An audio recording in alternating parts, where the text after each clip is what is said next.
டிஎன்பிஎஸ்சியில் polity யூனிட்டில் மத்திய மாநில அரசுகள் டாபிக்ஸில் இருந்து ஒரு முக்கியமான பேசிக்ஸ் நம்ம இன்றைக்கி பார்க்கலாம்.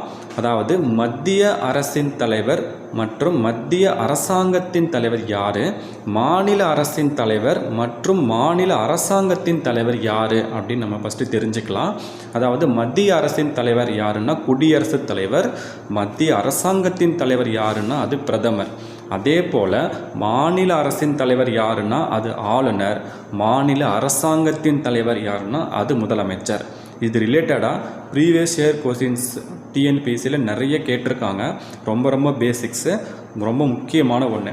இது நம்ம ஈஸியாக ஞாபகம் வச்சுக்கலாம். ஒரே ஒரு இன்ட்டை வச்சு நம்ம எல்லாத்தையுமே ஞாபகம் வச்சுக்கலாம். அதை நான் இதில் எழுதியிருக்கேன், ஷார்ட்கட்னு போட்டு. அரசு அப்படின்னா என்னதுன்னா குடியரசு.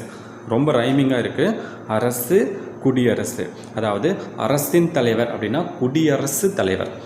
இப்போது இந்த குடியரசுத் தலைவர் அப்படின்னா யார்? மத்திய அரசுக்கு வருவார். அப்போ மத்திய அரசின் தலைவர் குடியரசுத் தலைவர். அப்போ மாநில அரசுக்கு குடியரசுத் தலைவருக்கு ஈக்குவலாக யார் இருப்பா? ஆளுநர் இருப்பாங்க. அப்போது மாநில அரசின் தலைவர் அப்படின்னா நம்ம ஆப்போசிட்டாக ஆளுநர்னு ஞாபகம் வச்சுக்கலாம். இப்போது இது ரெண்டு நமக்கு ஞாபகம் இருந்தால் போதும். அரசாங்கத்தின் தலைவர் ஆட்டோமேட்டிக்காக நம்ம ஈஸியாக ஞாபகம் வச்சுக்கலாம். அதை வச்சு நம்ம எழுதிடலாம். ஸோ ரொம்ப முக்கியம். நல்லா படிங்க. தேங்க்யூ.